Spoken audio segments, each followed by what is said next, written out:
Hello बच्चों। तो tenth की साइंस की क्लास शुरू हो चुकी है बच्चों, chemistry with Teju sir YouTube channel पर, जिसमें आप बिल्कुल बेसिक लेवल से, जीरो लेवल से साइंस शुरू करोगे और टॉप तक पहुंचोगे। ठीक है, तो साइंस शुरू कर रहे हैं बच्चों। क्या है साइंस कि अपने पास जो टेंथ क्लास की साइंस जो सब्जेक्ट है उसको आपने 3 पार्ट में पढ़ना है बच्चों। कौन कौन से? जीव विज्ञान या बायोलॉजी, दूसरी रसायन विज्ञान या केमिस्ट्री, तीसरी भौतिक विज्ञान या फिजिक्स। ठीक है, तो इन सब के अलग अलग लेसन है, लेकिन जो केमिस्ट्री है वो थोड़ा टफ पड़ती है टेंथ क्लास में। क्यों टफ पड़ती है केमिस्ट्री?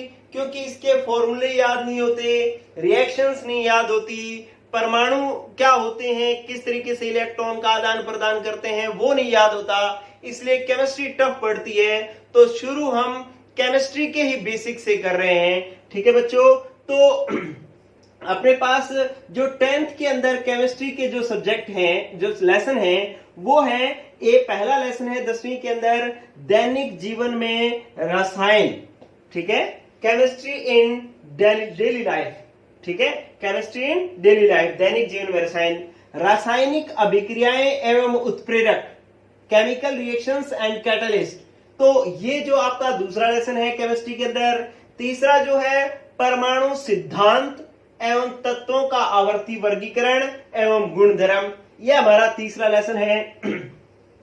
ठीक है, एटॉमिक प्रिंसिपल और क्लासिफिकेशन ऑफ एलिमेंट्स और देयर प्रॉपर्टीज। ठीक है, तो ये आपको तीसरा लेसन पढ़ना है। चौथा पढ़ना है आपको कार्बन एवं उसके यौगिक, कार्बन एंड इट्स कंपाउंड। तो ये 4 लेसन आपने पढ़ने हैं। तो ये जब चारों लेसन आपने नाम सुने तो आपको ये पता लग गया बच्चों कि अब मैं सिर्फ केमिस्ट्री साइंस में पहले क्या शुरू कर रहा हूं? केमिस्ट्री शुरू कर रहा हूं।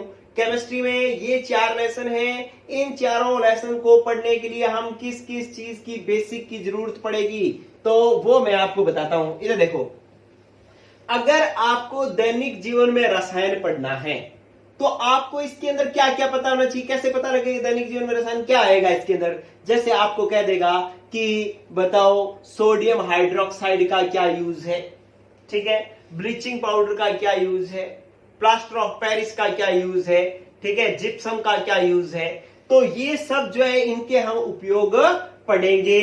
तो जब इनके हमारे को सूत्र नहीं पता होगा, मान लो हमें पता ही नहीं सोडियम हाइड्रोक्साइड का सूत्र क्या है, ठीक है, आपको कोई भी मतलब इस तरीके से सोडियम हाइड्रोजन कार्बोनेट का आपको सूत्र नहीं पता तो आप कैसे याद करोगे? तो इस तरीके से इसका मतलब हमें इन यौगिकों के सूत्रों के बारे में पता होना चाहिए, तो सूत्र बनाने आने चाहिए। तो ये इसका मतलब है सूत्र बनाना सीखना, ये हमारे को बेसिक में सीखना पड़ेगा, बेसिक में सीखना पड़ेगा। ठीक है, रासायनिक अभिक्रियाएं, देखो केमिकल रिएक्शंस, जैसे आपको कह दिया कि जिंक जो है कॉपर सल्फेट से कैसे रिएक्शन करता है। अब आपको जिंक का फॉर्मूला सिंबल नहीं पता है, आपको कॉपर सल्फेट का फॉर्मूला नहीं पता है, तो आप रिएक्शन कैसे करवाएंगे? मैं आपको कह दूं कि हाइड्रोक्लोरिक एसिड की रिएक्शन जो है मैग्नीशियम हाइड्रोक्साइड से करवाओगे। अब आपको हाइड्रोक्लोरिक एसिड का फॉर्मूला नहीं पता, मैग्नीशियम हाइड्रोक्साइड का फॉर्मूला नहीं पता, रिएक्शन कैसे करवाओगे? और रिएक्शन होती कैसे ये नहीं समझ में आता है। तो इसका मतलब है कि जो पढ़ना होगा इसके लिए हमें इसके लिए भी फॉर्मूले की जरूरत पड़ेगी। फिर आपको तीसरे लेसन में आपको पढ़ना है परमाणु सिद्धांत। तो परमाणु सिद्धांत अगर आपने पढ़ना है तो आपको परमाणु के बारे में पता होना चाहिए, एटम के बारे में पता होना चाहिए, एटम क्या होता है, कैसी स्ट्रक्चर होती है, क्या उसमें पाया जाता है, तो ये अपने को पता होना चाहिए। और कार्बन के बारे में पढ़ना है तो कार्बन की भी पूरी डिटेल आपको पहले बेसिक में पता होनी चाहिए। तो इस तरीके से बेसिक जो आपका शुरू होगा वो कहां से शुरू होगा? एटम से, परमाणु से शुरू होगा। ठीक है बच्चों, तो पहली बेसिक क्लास में आपकी शुरू करने जा रहा हूं। ये 4 लेसन हम पहले कंप्लीट करेंगे। ये कंप्लीट कर लिए अगर अपने, तो 10th क्लास में आपका बहुत सारा बर्डन जो है वो कम हो जाएगा। तो अब शुरू हो रही है बच्चों क्लास। केमिस्ट्री में आपको शुरू से सीखना है। आप जब इंग्लिश शुरू पहली क्लास में सीखते हो तो क्या सीखते हो? A for Apple. ठीक है, अब आपको केमिस्ट्री 0 से सीखनी है तो ए फॉर एटम नहीं, ए फॉर एप्पल नहीं, आपको क्या सीखना पड़ेगा? A for atom. एटम का मतलब क्या होता है? परमाणु। एटम का मतलब क्या होता है? परमाणु। ठीक है, तो आपको केमिस्ट्री में A4 सीखना पड़ेगा, एटम। एटम को हिंदी में क्या कहते हैं? परमाणु। और परमाणु के बारे में हमने क्या क्या सीखना पड़ेगा? ये देखो बच्चों, पहले तो आपको परमाणु के बारे में पढ़ना पड़ेगा कि परमाणु क्या है, ठीक है। दूसरा, परमाणु की संरचना कैसी होती है, परमाणु की संरचना क्या होती है, संरचना मतलब स्ट्रक्चर, स्ट्रक्चर कैसी होती है। फिर आप इसका पढ़ोगे एटॉमिक नंबर, परमाणु का एक परमाणु क्रमांक होता है जिसको अपने कहते हैं इंग्लिश में एटॉमिक नंबर। तो एटॉमिक नंबर क्या है, ठीक है। और चौथा, इसमें क्या क्या पाया जाता है, मतलब इसके मूलभूत कण क्या है, इसमें क्या क्या परमाणु में क्या क्या पाया जाता है, ठीक है। तो ये चार चीजें जो है अब आज हम पढ़ने जा रहे हैं परमाणु के बारे में। अगर ये चीजें पता लग गई तो अब हम कल जो है वो थोड़ा नेक्स्ट जो है थोड़ा और डीप सीखेंगे, थोड़ा और डीप सीखेंगे, और धीरे धीरे जो है हमें इतना अच्छा ग्राउंड तैयार कर लेंगे कि बाद में जब हम लेसन पढ़ना शुरू करेंगे तो हमें कोई दिक्कत नहीं आएगी, हमें अच्छे से समझ में आएगा बच्चों। तो पहली बात, परमाणु क्या है। परमाणु देखो, इसके बारे में ना डाल्टन एक वैज्ञानिक था, डाल्टन, उसने एक सामान्य सी बात कही थी। सामान्य सी बात क्या कही थी? उसने कहा कि प्रत्येक पदार्थ छोटे छोटे कणों से मिलकर बना हुआ है, उन छोटे छोटे कणों को हम परमाणु कहते हैं। तो परमाणु क्या है इस बारे में बात कर रहा हूं। और डाल्टन ने एक बात ऐसी कही कि भाई किसी भी पदार्थ को, जैसे मेरे पास ये मार्कर है, मैं इसको तोड़ने लगूं तो मैं तोड़ता जाऊं तोड़ता जाऊं तोड़ता जाऊं, एक लास्ट में एक ऐसा छोटा सा कण बच जाएगा जिसको मैं आगे तोड़ नहीं सकता, उसी को क्या कहूंगा? परमाणु, ठीक है। तो परमाणु की परिभाषा बच्चों कि प्रत्येक पदार्थ जो है वो छोटे छोटे कणों से मिलकर बना होता है, छोटे छोटे कणों से मिलकर बना होता है, जिससे हम क्या कहते हैं? परमाणु बना होता है, जिसे परमाणु कहते हैं। आपको ये याद नहीं करना, मैं आपको जो ये लिखवा रहा हूं ये परिभाषा याद नहीं करनी, बस सीखनी है, ठीक है। आपको सीधी भाषा में पता लग गया कि परमाणु क्या है? प्रत्येक पदार्थ का सबसे छोटा कण है, प्रत्येक पदार्थ का सबसे छोटा कण है, जिसको हम क्या कहते हैं? परमाणु, ठीक है। एटम क्या हो गया? Smallest part of the substance, ठीक है। किसी भी सब्सटेंस का जो सबसे स्मॉलेस्ट पार्ट है वो क्या है? एटम है, ठीक है। तो आपको पता लगा बच्चों परमाणु क्या है? प्रत्येक पदार्थ का सबसे छोटा कण क्या है? परमाणु है। बस किसने बताया? डाल्टन ने। तो ये आपका एक बेसिक बात, सिंपल सी बात शुरू हुई है, ठीक है। तो ये डाल्टन ने बताया कि परमाणु क्या है, एटम क्या है, व्हाट इज एटम। चलो अब बात चलती है दूसरे नंबर पर कि परमाणु की संरचना कैसी होती है। इधर गौर करो बच्चों, परमाणु की संरचना इस तरीके से होती है कि बीच में एक छोटा सा पार्ट होता है और बाहर जो है इस तरीके से इसके वर्ताकार फॉर्म में ये इसके अंदर कोश पाए जाते हैं। ये जो बीचों बीच वाला भाग जो होता है छोटा सा, इसको हम कहते हैं नाभिक। क्या कहते हैं? नाभिक या न्यूक्लियस, इसको अपने कहते हैं नाभिक। और बाहर जो ये चीजें पाई जाती है इसको अपने क्या कहते हैं? कोश, ठीक है, इंग्लिश में कहते हैं सेल। तो ये जो है बीच में परमाणु की संरचना इस तरीके से होती है कि बीच में होता है नाभिक और बाहर होते हैं कोश, ठीक है। तो जो कोश होते हैं वो, ये कोश कौन सा है? पहला। ये सेल कौन सा है? पहला सेल है। इसके बाद ये सेल कौन सा है? दूसरा। ये तो क्या है? न्यूक्लियस, ये तो है न्यूक्लियस। इसके बाद एक सेल, फिर दूसरा सेल, फिर आ जाओ, ये आपके पास क्या हुआ बच्चों? तीसरा सेल। फिर एक और बनाओगे तो आपके पास ये कौन सा हो जाएगा? चौथा सेल, ठीक है। तो बीच में न्यूक्लियस होता है और बाहर इस तरीके से सेल्स या कोश होते हैं। ये परमाणु की संरचना होती है, ठीक है। फिर हम जानेंगे कि इन जो इसके अंदर ये तो इसका ढांचा है, इसकी बनावट है कि बीच में नाभिक, बाहर होते हैं कोश, बीच में न्यूक्लियस, बाहर होते हैं सेल, ठीक है। अब अपने को क्या पढ़ना है कि इसके अंदर कौन कौन से कण पाए जाते हैं। परमाणु के अंदर 3 मूलभूत कण हैं। मूलभूत कण जो है परमाणु के अंदर कितने हैं? 3, जिनको अपने क्या कहते हैं इंग्लिश में? Fundamental particle. फंडामेंटल पार्टिकल, ठीक है। तो इसके 3 फंडामेंटल पार्टिकल्स होते हैं। कौन कौन से 3 फंडामेंटल पार्टिकल होते हैं? एक होता है हमारे पास प्रोटॉन। कौन सा होता है? प्रोटॉन। एक होता है हमारे पास न्यूट्रॉन। एक होता है न्यूट्रॉन। और तीसरा होता है हमारे पास इलेक्ट्रॉन। क्या होता है बच्चों? इलेक्ट्रॉन। ठीक है, ये आपने 9th क्लास में पढ़ा हुआ है, लेकिन जिन्होंने 9th में थोड़ा सा गड़बड़ कर दी होगी तो उनके लिए मैं आपको बस 3 क्लास में बेसिक पूरा करूंगा, फिर लेसन शुरू कर दूंगा। ठीक है, तो प्रोटॉन, न्यूट्रॉन और इलेक्ट्रॉन 3 पार्टिकल होते हैं, 3 मूलभूत कण होते हैं। ये परमाणु में पाए कहां जाते हैं? ठीक है, जो प्रोटॉन और न्यूट्रॉन होते हैं ना, ये दोनों तो पाए जाते हैं नाभिक के अंदर। कहां पाए जाते हैं? नाभिक के अंदर। न्यूक्लियस में क्या प्रेजेंट होता है? Proton plus neutron. प्रोटॉन और न्यूट्रॉन कहां पाए जाते हैं? नाभिक के अंदर, न्यूक्लियस के अंदर। ठीक है, और दूसरा जो है फिर क्या बच गया? इलेक्ट्रॉन। इलेक्ट्रॉन कहां पाए जाते हैं? इन कोश के अंदर। बाहर जो कोश पड़े होते हैं इनमें इलेक्ट्रॉन, इस तरीके से इलेक्ट्रॉन पाए जाते हैं। यूं इलेक्ट्रॉन पाए जाते हैं बच्चों, इनके बाहर कोशों में इलेक्ट्रॉन पाए जाते हैं। यहां पर भी इलेक्ट्रॉन पाए जा सकते हैं। तो बाहर कोशों में इलेक्ट्रॉन पाए जाते हैं और नाभिक के अंदर प्रोटॉन प्लस न्यूट्रॉन पाए जाते हैं। तो ये आपके पास एक बात होगी बच्चों, आपने अभी तक जो है वो 3 चीजें सीख ली। ठीक है, क्या क्या चीजें सीख ली? याद करो।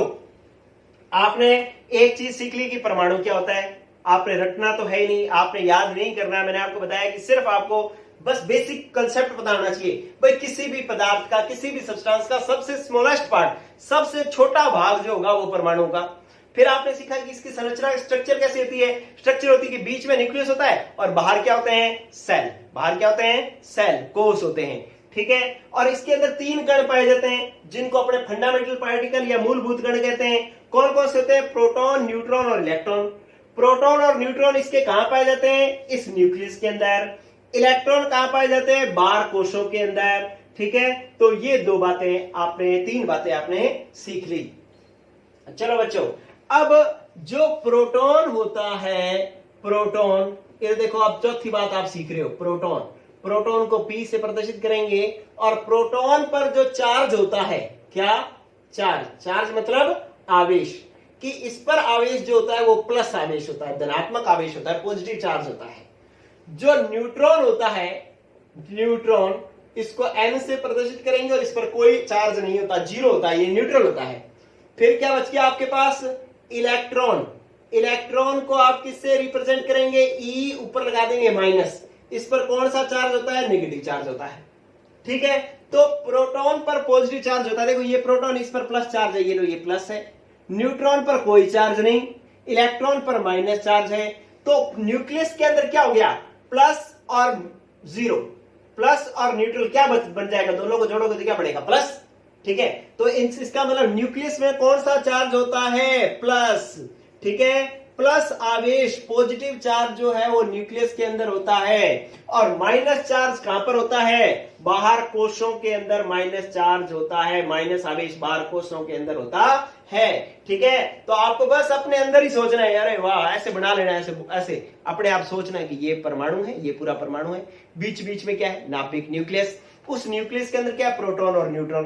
प्रोटॉन पर तो प्लस आवेश है, न्यूट्रॉन पर कोई चार्ज नहीं है, तो दोनों को मिलाएंगे तो क्या बन गया? प्लस। इसका मतलब इस न्यूक्लियस के अंदर सारा का सारा क्या पड़ा होता है? प्लस। प्लस चार्ज कहां पड़ा होता है? न्यूक्लियस के अंदर। बाहर जो कोश है उनमें क्या पाए जा रहे हैं? इलेक्ट्रॉन। और इलेक्ट्रॉनों पर कौन सा चार्ज है? माइनस। इसका मतलब एटम में बार बार तो क्या फैला होगा? माइनस। बीच बीच में क्या पड़ा होगा? प्लस। तो ये इस तरीके की स्ट्रक्चर होती है। तो ये बात आपने सीख ली। चलो फटाफट बताओ मेरे को, मैं क्वेश्चन पूछता हूं। ठीक है, परमाणु की स्ट्रक्चर में बीचों बीच छोटा पार्ट होता है, उसको क्या कहते हैं? न्यूक्लियस। क्या? न्यूक्लियस, नाभिक। और बाहर जो वर्ताकार घेरे बने होते हैं उनको क्या कहते हैं अपने? कोश या सेल। न्यूक्लियस में क्या पड़ा होता है? प्रोटॉन और न्यूट्रॉन। प्रोटॉन पर कौन सा चार्ज? प्लस। न्यूट्रॉन पर कौन सा चार्ज? कोई नहीं। तो प्लस और कोई नहीं क्या बना? प्लस। बाहर सेल में क्या पड़े होते हैं? बाहर कोशों में क्या पड़े होते हैं? इलेक्ट्रॉन। इलेक्ट्रॉन पर कौन सा चार्ज? Minus charge. ठीक है बच्चों, तो ये इतनी बात आपने सीखी। प्रोटॉन, न्यूट्रॉन और इलेक्ट्रॉन को इसके क्या कहते हैं? मूलभूत कण या फंडामेंटल पार्टिकल कहते हैं। तो इस तरीके से ये आपके पास हुआ परमाणु के बारे में इतनी बातें हुई बच्चों। फिर चीज चेक करो और देखो आप, फिर मैं छोटा एटम बनाता हूं और बात करता हूं नेक्स्ट।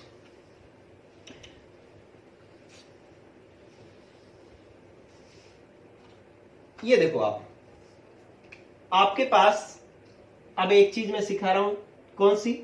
पांचवी चीज बता रहा हूं, पांचवी बात बता रहा हूं, सीख लो। देखो कि आपने एटम इस तरीके से बनाया कि बीच में न्यूक्लियस, बाहर क्या थे? कोश, सेल्स थे, ठीक है। बीच में क्या पढ़े थे? प्रोटॉन प्लस न्यूट्रॉन, इस पर पॉजिटिव चार्ज था, इस पर कोई नहीं था, तो ये बन गया न्यूक्लियस में पॉजिटिव चार्ज। और बाहर क्या हो गए बच्चों? इलेक्ट्रॉन। बाहर सेल्स में क्या हो गए? इलेक्ट्रॉन, ठीक है। कितने वो बाद में बताएंगे कि किसमें कितने होते हैं, तो बाहर हो गए इलेक्ट्रॉन। ये स्ट्रक्चर है। अब जब ऐसे बहुत सारे परमाणु हो गए, जब पहले तो कुछ एक परमाणु थे, जैसे एक हाइड्रोजन, हीलियम, लिथियम, ऐसे आपने नाम सुने होंगे। तो पहले से थोड़े से जब परमाणु थे ना, एटम जब थे, तब तो उनको उनके नाम से बुला लिया जाता था। जैसे हाइड्रोजन को हाइड्रोजन के नाम से, हीलियम को हीलियम के नाम से, लिथियम को लिथियम के नाम से, उनको नाम से बुला लिया जाता था। लेकिन जब बहुत सारे एटम हो गए, बहुत सारे परमाणु हो गए, तो उनको एक एक क्या दे दिया गया बच्चों? एक एक क्रमांक दे दिया गया, जिसको अपने कहते हैं परमाणु क्रमांक। आप पांचवी चीज सीख रहे हो बच्चों कि परमाणु क्या क्रमांक क्या होता है, या एटॉमिक नंबर क्या होता है, ये सीख रहे हो। देखो अगर आपकी क्लास में 3 ही बच्चे हो, तो उनके नाम अगर जो भी होंगे, मान लो रमेश है, राहुल है, या अक्षय है, ऐसा कुछ भी नाम है, तो उनको नाम से बुला लेंगे, ठीक है। उनको रोल नंबर याद कराने की जरूरत नहीं है, अपने आप ही याद रहेगा। लेकिन अगर आपकी क्लास के अंदर 70 बच्चे बैठे हैं और वो आपकी अटेंडेंस लेनी है, तो आपको नाम बोला जाएगा तो बहुत देर लगेगी। इसलिए आप सबको क्या क्या दे दिया गया? एक एक रोल नंबर दे दिया गया। वही रोल नंबर, वो नंबर आपको क्या कहलाया? रोल नंबर, ठीक है। लेकिन उसी तरीके से परमाणुओं को भी, सभी परमाणुओं को भी एक एक नंबर दे दिया गया, जिसको क्या कहते हैं बच्चों? परमाणु क्रमांक, इंग्लिश में कहते हैं एटॉमिक नंबर। फिर आपने सोचा कि सर हमारा रोल नंबर तो ऐसे दिया गया है कि जैसे जिसका नाम ए से शुरू होता है, मतलब ए फॉर अमन, अमन किसी का नाम है, तो उसका रोल नंबर है 1। बी फॉर भंवर अगर किसी का नाम है, तो उसका रोल नंबर है 2। सी फॉर अगर चेतन किसी का नाम है, तो उसका रोल नंबर हो गया 3, ठीक है। तो उसको तो अपने अल्फाबेट्स के हिसाब से रोल नंबर देते थे। इनको एटॉमिक नंबर या परमाणु क्रमांक इनको किस आधार पर देते हैं, ठीक है। आपके पास सबसे पहले हाइड्रोजन आ जाता है, ठीक है, और गोल्ड होता है AU, ये बहुत बाद में आता है। तो इसका मतलब ये हाइड्रोजन पहले ही आ गया, ये A वाला पहले आना चाहिए था, ठीक है। तो इसका मतलब ये जो एटॉमिक नंबर या परमाणु क्रमांक जो दिए गए हैं, वो उनका अल्फाबेट के हिसाब से नहीं दिए गए, अल्फाबेट के हिसाब से नहीं दिए गए। वो कैसे दिए गए?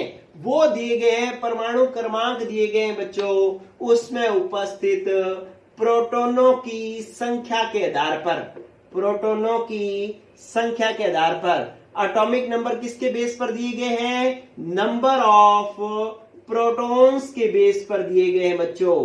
कि किसी एटम के अंदर अगर मान लो हाइड्रोजन एटम का 1 एटॉमिक नंबर है, तो इसका मतलब है कि उसके अंदर प्रोटॉन कितने हैं? 1 है, ठीक है। तो आपने देख लिया कि हर परमाणु को एक क्रमांक दिया गया है, जिसको क्या कह रहे हैं? परमाणु क्रमांक, एटॉमिक नंबर। हर एटम को एक नंबर दिया गया है, जिसको अपने कहते हैं एटॉमिक नंबर। और एटॉमिक नंबर किस बेस पर दिया गया है? नंबर ऑफ प्रोटॉन्स के बेस पर। किसी एटम के अंदर जितने प्रोटॉन होंगे, वही उसका एटॉमिक नंबर होगा। जैसे मेरे पास कार्बन है, कार्बन के अंदर प्रोटॉन होते हैं 6, तो इसका एटॉमिक नंबर भी कितना हो गया बच्चों? 6। जैसे सोडियम, सोडियम का एटॉमिक नंबर क्या है? 11। क्यों 11 है? क्योंकि उसके अंदर प्रोटॉन कितने हैं? 11 हैं, ठीक है बच्चों। तो अगर मैं आपसे एक क्वेश्चन पूछूं कि भाई मेरे पास एक एटॉमिक नंबर है कैल्शियम का, क्या है? कैल्शियम का। तो कैल्शियम का एटॉमिक नंबर, परमाणु क्रमांक जो है वो है 20। आप मुझे कमेंट में उत्तर बताओ कि कैल्शियम का एटॉमिक नंबर 20 क्यों दिया गया है, ठीक है। आप मुझे बताओ क्लोरीन का एटॉमिक नंबर होता है 17। कितना होता है? एटॉमिक नंबर, परमाणु क्रमांक होता है 17। आप मुझे बताओ कि ये 17 क्यों है, ठीक है। तो कमेंट में ये बात बताना बच्चों, कमेंट लिख देना नीचे, क्योंकि कैल्शियम का एटॉमिक नंबर 20 है। क्यों? क्योंकि उसमें क्या प्रेजेंट है वो बताना है, और कितने प्रेजेंट है ये बताना है। तो आप सबको ये पता लग गया कि जो हर परमाणु को एक परमाणु क्रमांक दिया गया है और उस परमाणु क्रमांक, वो जो परमाणु क्रमांक है वो किस आधार पर दिया गया है, उसमें उपस्थित प्रोटॉनों की संख्या के आधार पर जितना परमाणु क्रमांक है उतने ही प्रोटॉन होंगे, जितने नंबर ऑफ प्रोटॉन्स होंगे एटॉमिक नंबर उतना ही होगा। ठीक है, और एक चीज ये बताने के बाद में एक लाइन में और बता रहा हूं और उसके बाद आज की बेसिक क्लास में खत्म करता हूं। कल जो है मैं आपको 1 से 20 तक परमाणु क्रमांक याद करवाऊंगा और प्लस में और चीजें इसकी जो है वो मैं आपको बताऊंगा। इधर देखें कि आपके पास इसका मतलब आपको ये पता गया कि परमाणु क्रमांक जो होता है, परमाणु क्रमांक जो होता है बच्चों, वो बराबर होता है किसके, प्रोटॉनों की संख्या के, और प्रोटॉनों की संख्या बराबर किसके होगी, इलेक्ट्रॉनों की संख्या के। ठीक है, कि atomic number is equal to होता है नंबर ऑफ प्रोटॉन्स और number of protons is equal to होता है number of electrons, number of electrons, ये है इलेक्ट्रॉन्स। ठीक है, तो ये बात ध्यान रखनी है। एग्जाम्पल लिख रहा हूं कि जैसे मेरे पास फास्फोरस है, एक फास्फोरस है, फास्फोरस का एटॉमिक नंबर है 15, तो इसका मतलब इसमें प्रोटॉन या प्रोटॉन कितने हैं 15 और उसमें इलेक्ट्रॉन कितने हैं 15, ये एटॉमिक नंबर 15 तो प्रोटॉन भी 15, इलेक्ट्रॉन भी 15। और देखो कि मैंने बताया सल्फर का एटॉमिक नंबर है 16, तो इसके एटॉमिक नंबर कितना हो गया 16 और इसके प्रोटॉन कितने हो गए 16, इलेक्ट्रॉन कितने हो गए 16। ठीक है, तो ये बात आपने सीखी बच्चों। कल आप क्या सीखोगे, कल आप सीखोगे कि परमाणु न्यूट्रल होता है, एटम इज न्यूट्रल, वाई, क्यों, परमाणु उदासीन क्यों होता है, ये सीखोगे। और फिर आप देखोगे कि Na+ कैसे बनता है, Cl- कैसे बनता है, Mg+2 कैसे बनता है, ये जो है हम सीखेंगे अगली क्लास में। तो ये पहली क्लास आपकी शुरू हो चुकी है बच्चों। आज की क्लास में मात्र ये सिर्फ 3-4 चीजें, एटम क्या है, स्ट्रक्चर कैसी है, कौन कौन से फंडामेंटल पार्टिकल है, कहां कहां पाए जा रहे हैं, और एटॉमिक नंबर क्या है और एटॉमिक नंबर किस बेस पर दिए गए हैं। बस ये 4-5 चीजें इतनी की ध्यान रखनी है आज की क्लास में, बस इतना ही। ठीक है, आपको अगर ये धीरे धीरे ये बातें पता लगने लग जाएगी तो आपके पास एक बड़ा सारा ग्राउंड बन जाएगा, जिससे आप जब आप लेसन शुरू करोगे तो आपको बहुत अच्छे से समझ में आएगा। तो सिर्फ 3 या 4 क्लासें अपने बेसिक की लगाएंगे, फिर करेंगे लेसन शुरू। तो पढ़ना शुरू कर दो बच्चों, 10th वाले आप शुरू कर दे पढ़ना, क्योंकि आप अभी जो सिलेबस शुरू करोगे तभी आपका जल्दी सिलेबस कंप्लीट होगा और रिवीजन कर पाओगे। ओके बच्चों, ऑल द बेस्ट।